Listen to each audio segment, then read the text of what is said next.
I am live. Looks like things are picking up here at YouTube. Hey, this is a baritone ukulele class, and we are going to. When do I need to re-log in? I don't know what happened there. I shouldn't have to log in again. It's all logging in. I'll log. We are all of the sheet music for today's activity will be found at jollyrogerukulele.com. We are playing baritone music in this video, and if you are looking at this, uh, congratulations, you are officially going to become high level, awesome baritone ukulele players. And we're going to make sure that you know how to play it well, not just strum and whatever. And so let me get this posted on our website here so everybody can come join us. The world will come rushing in here momentarily and let me know if the sound is good. We've been having a little bit of challenges with the YouTube today. It's seems to be a little jittery. I think it's sick of me teaching baritone ukulele. So we'll be seeing, and people will be logging in here momentarily, and somebody will say, "Sounds good." And hopefully, it's true. Yeah, I reset my computer, so hopefully, if I was contributing to the sound issues earlier, I have now made them go away. So, you need a baritone. You need this sheet music today. The sheet music that we're going to be working on today, we're going to be playing Three Blind Mice from yesterday, and we're also going to play the key of C major, Strummers from the baritone page. Make sure you have the baritone one. It's called Baritone Solo PDF. I want to make sure it's got the right stuff on it. It does. It's in good shape. And I'm going to make this happen absolutely beautiful. So make sure you have the new Key of C Strummers. I just finished it up. The one that's on the website, make sure it's the one you have. It should have, yours will have Waltzing Matilda on the front page, Drunken Sailor on the front page, and then on the back page you'll see Kookaburra, This Little Light of Mine, You Are My Sunshine, and Danny Boy are the ones on the back page. And boy, I am actually, to be perfectly honest, I'm very excited about today's lesson. I just taught the same thing on ukulele an hour ago, and it goes so high that I can't sing half these songs. But on baritone, I'm gonna be just fine, right? And so another reason to play baritone is it just kind of sits in just a little bit lower, 5 steps down, and all of a sudden you sound a little bit better, and you can actually sing some stuff that you couldn't sing otherwise. So Cindy writes, "Oh no, not that. What is that? Oh no, not what? What does that mean, Cindy? Do I have something weird on my table? I don't. I have the banana that I'm supposed to eat for lunch, and I have my now room temperature Americano from earlier today. Sounds good. Ray says I sound okay. Carol's getting good sound. Vic says Vic is in. Vic is on. I think lesson 4 today. She's gonna be at the end of and I know she's coming to guitar. So at the end of the day today, somebody needs to send Vic a note and say, Vic, we're sorry. You're gonna have to dial back. It's too much. Well, once again into the land of baritone. Jack's putting in a lot of time too. Valerie, right? Linda, I know. I just made Valerie mad at me. She says, "Can we get stuff on bigger paper so we don't have to turn pages as much?" And I said, "Here's what I said: blah blah blah blah blah," which basically was no. All right, Linda. Sorry about missing you class. My brother was here to pick up some stuff. Oh, your brother? Tell your brother he has to sit down and wait for you to take your ukulele lessons, right? That's your brother. If it's somebody important, then you can't miss ukulele. But your brother, he has to sit. He ought to be sitting down here with you taking lessons. Let's see. Sounds good. Hi, Diane. Tanya in from North Carolina. And yeah, guys, make sure you let me know where you're from, right? Because not everybody knows, and it's kind of exciting when people log in and they're like, "Yep, I'm from California. I'm from Texas. I'm from Argentina. Wherever." It's kind of exciting. I'm not mad. I'm just gonna do cut and paste. Yeah, I know, Valerie. Cut and paste is it's a choice, right? I think the reason I like the sheet music system I've tried lots and lots of stuff, but there's part of me that's like, yeah, I could definitely squish it down and and people will have to use a magnifying glass. But I've tried to it's all these compromises you have to make with this style. Yes, I do want the chord grids on your sheet music. Yes, I do want to have a melody line and a tough uke line, right? So they're so I end up with these things that I'm really trying to teach and that I want others to think are important and you know, where you have lots of different choices of playing music. But I know that a lot of you guys are like, I'm not going to play all those other ways. I just want what I want. And then you're in a situation where probably cut and paste is the way to go. And if you get mad at me, Valerie, you come to Denver and you punch me in the nose. That's how we do that. Don't punch too hard. I don't want to go to the hospital. Hey, Clay, welcome in. Let's see, it's 2:07. Let's get started. So today, here's the thing. We're playing in the key of C. You're going to hate it. You're a baritone player. Most of the time, you're going to be able to play in D. It's going to sound amazing. You're going to play in A a lot. It's going to sound amazing. You're going to occasionally play in G. It's okay.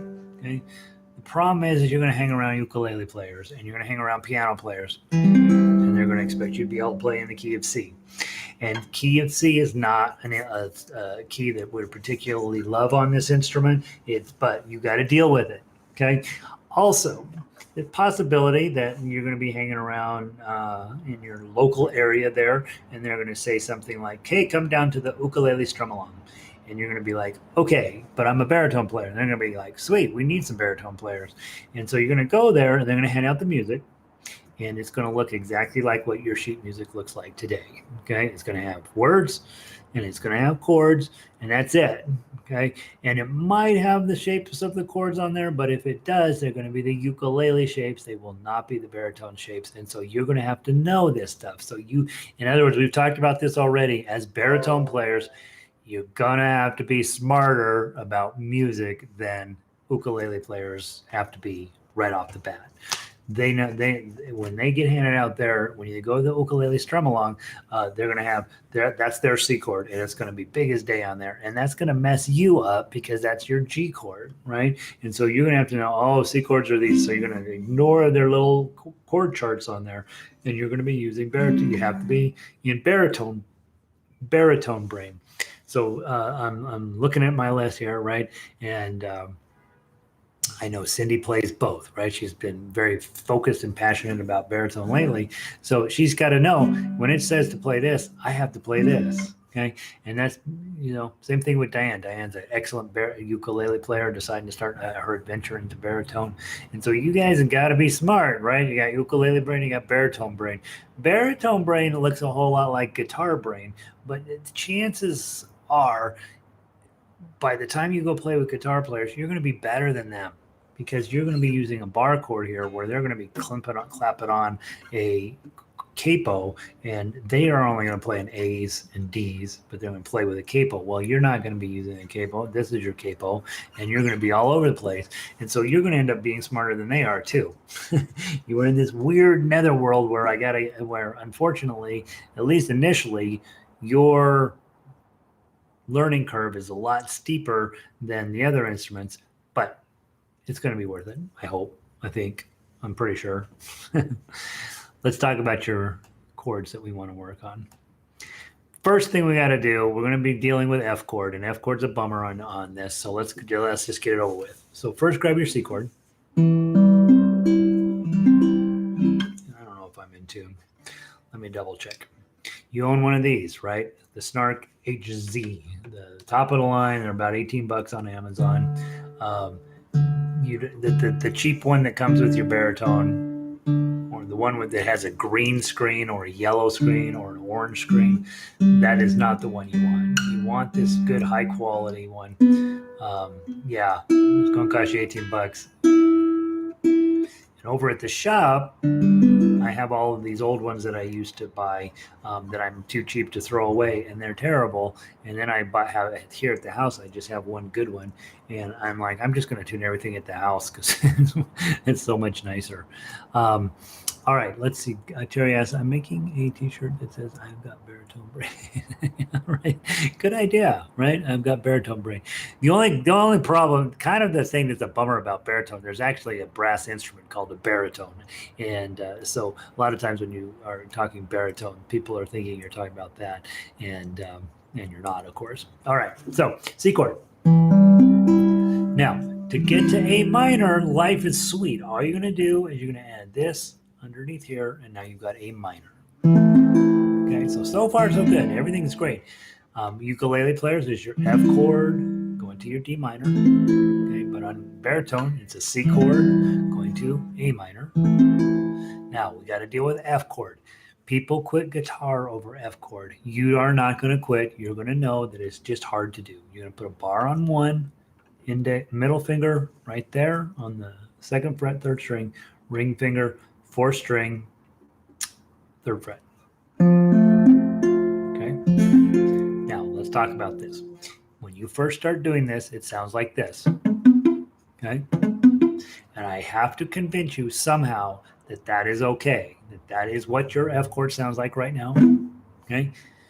If you let that get into your soul that that's the worst thing in the world, you will end up not being able to proceed with playing music, and it's not a good idea. For now, when you hit your F chord, it just sounds crummy, and you have to know there comes a day when it goes away, but it isn't until you get some pretty decent hand strength in here, and it'll go away. Okay.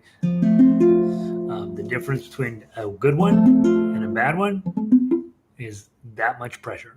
Okay. The other thing, those of you who are getting a little arthritis settling in, your hands are going to be all starting. The knuckles start getting knurled up. Your fingers stop being straight, and they start doing some cool shapes. You may have to adjust your bar either up or down.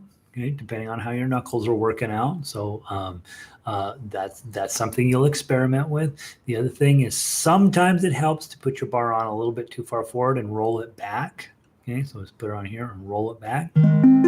See if you can get it clean. Okay, sometimes it helps to put it on and roll it forward a little bit. See if you can get it clean. Again, raising it up is very common.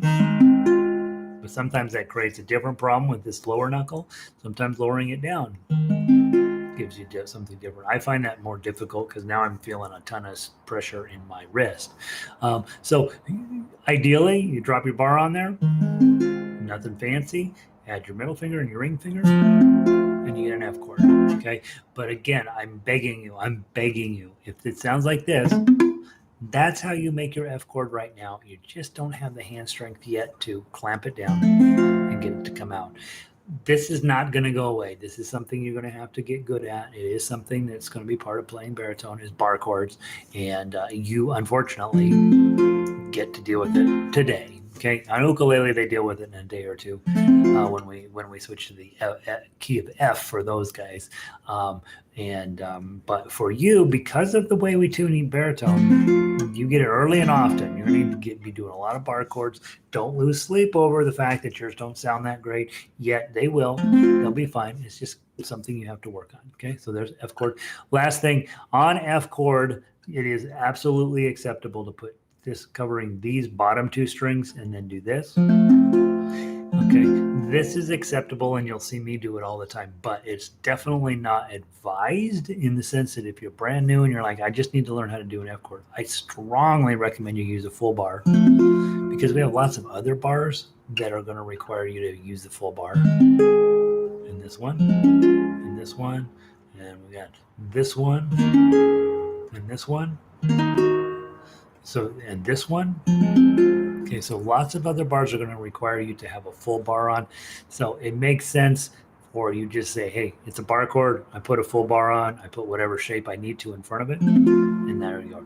In this case, we're putting an E chord, sliding it up and adding a bar. Okay, so that's what you're doing.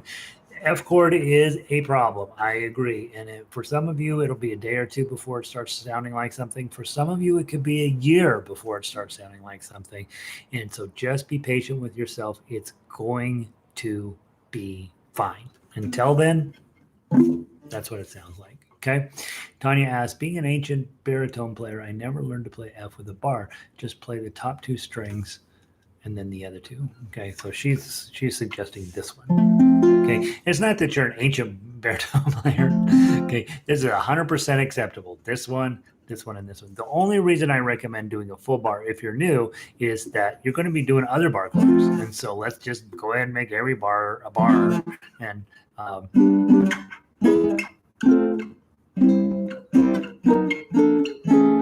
those you have to have full bars, so you might as well just go ahead and do it. But Tanya's idea, hey, they taught me this, okay? That's perfectly fine, okay? Perfectly fine.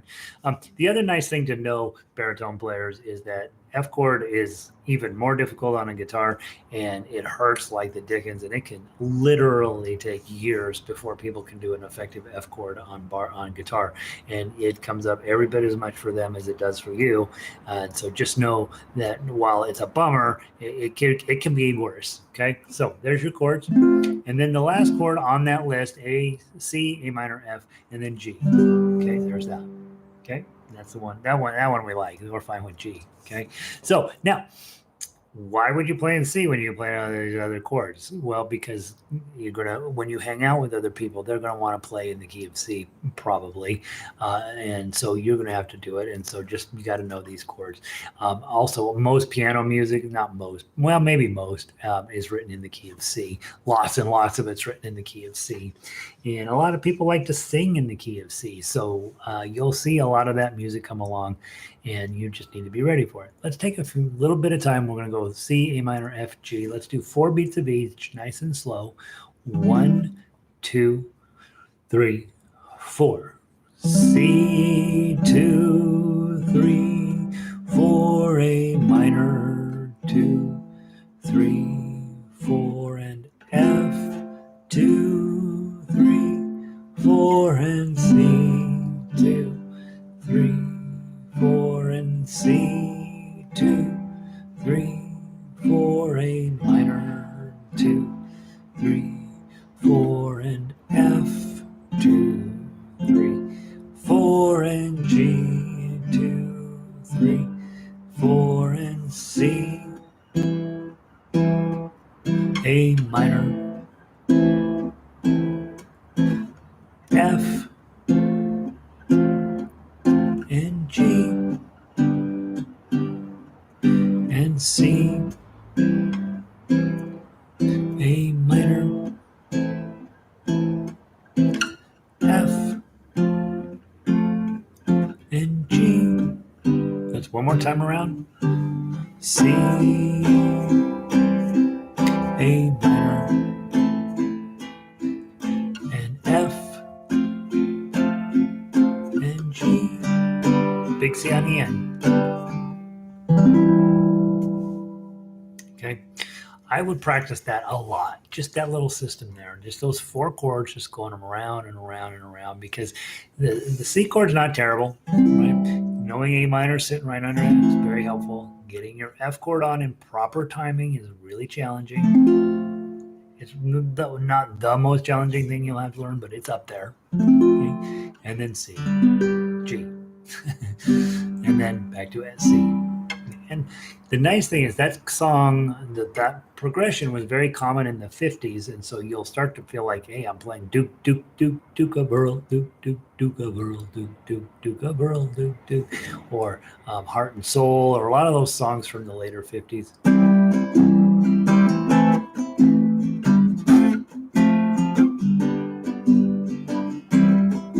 So it sounds like you're playing 1950s songs, and you can sit and write yourself a song about whatever's going on that day. I'm sitting here in Denver, Colorado, and the haze and the smoke are starting to clear out. I guess they've got a handle on the fires up on the hill. I sure hope they do.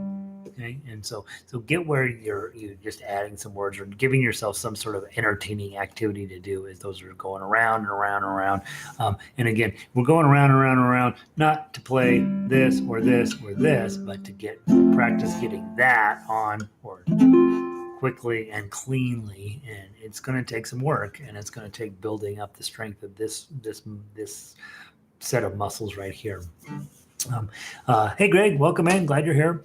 Okay, so those are our main chords. Now, before we dig into those too deeply, let's go over to Drunken Sailor. Okay, Drunken Sailor is going to be fun. All right, you guys get to play D minor. Now, remember, D chord is here, but in order to make a D chord minor, you got to move this note from here to here, and then we just refinger everything. So you got D minor, index finger here, middle finger here, ring finger here.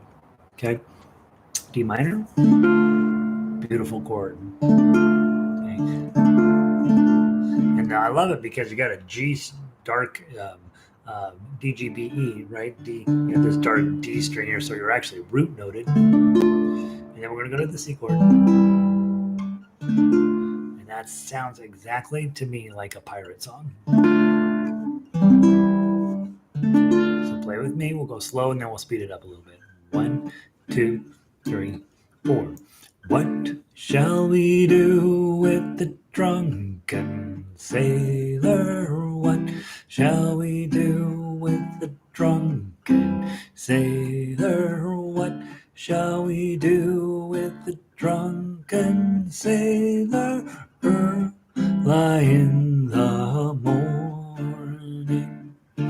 Hooray, and up she rises. Hooray, and up she rises. Hooray, and up she rises. Early in the morning. Change the strum pattern. What shall we do with the drunken sailor? What shall we do with the drunken sailor? What shall we do with the drunken sailor? Lie in the morning. Hooray, and up she rises. Hooray, and up she rises. Hooray, and up she rises. Early in the morning. Okay. D minor to C and back. Notice that this shape and this shape are identical. Okay, that's one of the things I think moving into fingerstyle play, moving into fingerstyle on this, tough uke is what I like to call it. You're going to start noticing shapes. Okay, that shape looks a whole lot like that shape. You'll know that from there's a Beatles tune that uses that chord. Okay, and then but to kid here, and then just add this. So you start paying attention to the shapes your hands are making, and those two make a great pair, don't they? Let's run over. It actually doesn't help on baritone. Usually I go to kookaburra now, so that because it's easier to deal with the G7 than a G. But you guys don't have that problem. You still have F. F is your problem. Okay, so let's talk Waltzing Matilda. Okay, we're going to run through that today, and then your homework will end up being the other songs on the paper. Okay, so let me make sure and keep closing out my screen. I want to make sure I'm not missing anybody's comment. Okay, let's go into Waltzing Matilda. It's on page 1. We're going to play all 4.5 verses of this, and what we want to do is your goal is when it's a C to be on C, when it's A minor to be on A minor, when it's on F, you're on F, and then C, okay? Or G. Gosh, I keep calling it C, G chord. When you go to a strum along, this is what they give you. They give you the lyrics and they give you the chords, and that's it. And it's on you to figure out the rest.